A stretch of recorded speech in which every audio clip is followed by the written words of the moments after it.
তুমি যে কথাটা কইছো আমার ক্ষমাটা ছিল না, এই লিগের কথা কইছো মিয়া। আমি পুলিশের গুহায় বাঁচতে হলো, কথা হলো পুরাটা মিয়া। পয়েন্ট হইতেছে যারা ঢাকার বাড়ি থেকে আইছো এখন তো চাই কইব, আমি চাই না হেরা যাক। পয়েন্ট হইতেছে এই যে তোমরা কষ্ট করবা, হইতে পারে কারো বাসের টিকিট কারা, ওই পালের বাসের টিকিট এক রাতের জন্য ক্যান্সেল করো, পুরো কথা হলো মিয়া। যদি আপনারা 2-3 হাজার মানুষ আহেন, যারা গাড়ি আনেন নাই, এক একজনের টিকিটের দাম যদি অন্তত পক্ষে আমি 1000 করেও ধরি, বললাম 3-4 লাখ টাকা, আমরা চুলা খামু, ওই হাততালি দিবেন না, কথা শুনেন। যদি আমাদের এই বাসের টিকিট ক্যান্সেল করতে হয়, ঢাকার বাহির থেকে আনুমানিক আমি এখন তথ্য পাইলাম প্রায় 20,000 বাইরে আসছে। বাংলাদেশের ইতিহাসে এখনো কোনো আন্দোলনে নির্দিষ্ট কোনো ব্যবসায়ী করছি 20,000 মানুষ আনতে পারছে কিনা আমরা জানি না। আমরা ভাই 2টা সিঙ্গারা আর একটা কোক দিয়ে কাউরে আনাই নেই, এরা সব ব্যবসায়ী, এদের প্রত্যেকের রিজিক, প্রত্যেকের পরিবারের খরচ, মাসিক খরচ, এদের সাথে যুক্ত। পয়েন্ট হচ্ছে আমি ক্লিয়ারলি বলতে চাই, এটা আমার মতামত, আমার বড় ভাইয়ের ভিতরে আমি ওনাদের কথার বাইরে চাই না, কিন্তু আজকে আমি ভিতরে কথার ভিতরে থাকতে পারবো না। এতগুলো ব্যবসায়ী আসছে, এদের যদি এখন আবার বলি যেহেতু আপনাদের টিকিট টাকা হুজুমবাজি করি, আপনার চলে যান বলেন না। শুনেন, যদি ওখান থেকে কোনো পজিটিভ নিউজ আসে, আল্লাহ যদি চায় আমাদের রিজিকের ব্যবস্থা উনি এই ব্যবসাটা যদি রাখেন আমাদের সমাধান যদি না হয় আগাম বলে দেই, আমি আল্লাহর কসম আমার বাসা মিরপুরেই, আমি বাসায় যাবো না, আমি সারা রাত আপনাদের সাথে আছি। আমরা আরো সিরিয়াস ভাবে বিষয়টা আবার দিব। আমি খুব ভালো কথা বলতে পারি, আমি যদি দেন আইফোনের দামে বেচতে পারি, আমাদের ক্ষমতা আছে, অনেকে জানে। কিন্তু আমি শুধুমাত্র ব্যবসায়ীদের সাথে সংগঠনের সাথে আজকে সারাদিন খুব টাকা না বললে কোনো মিডিয়ার সামনে যাই নাই, আমার ফুটেজ খাওয়ার কোনো কি দাঁড়াই।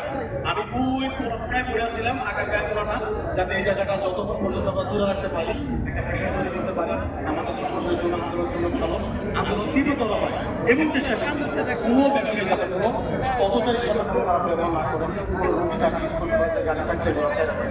তো আমি 8টা থেকে আপনাদের ভালো চাই। অনেক দোকানদার আমি দেখতে পারি না, সারাদিন পারবে মাল বেচে, কিন্তু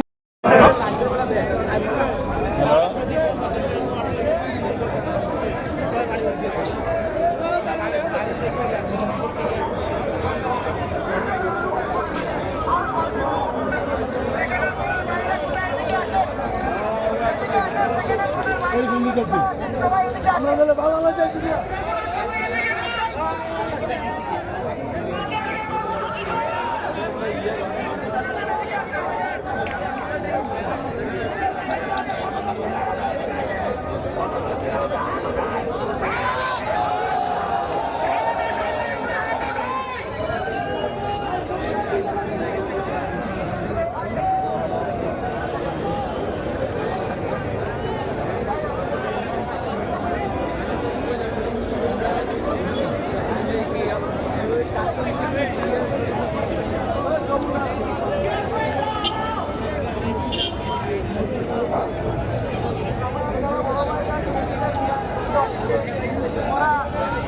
কথা হচ্ছে সব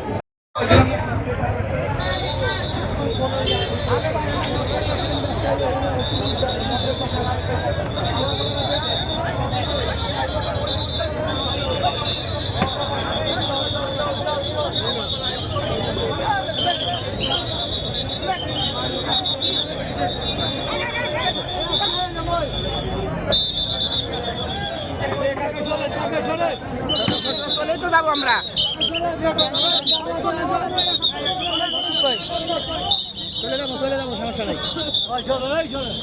কই আনছেন আপনি এটা আবার?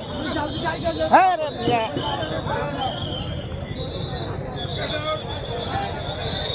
কি করলো লাস্ট ফিনিশিং রাকিব ভাই এটা? দালালি করলো ওরা সব।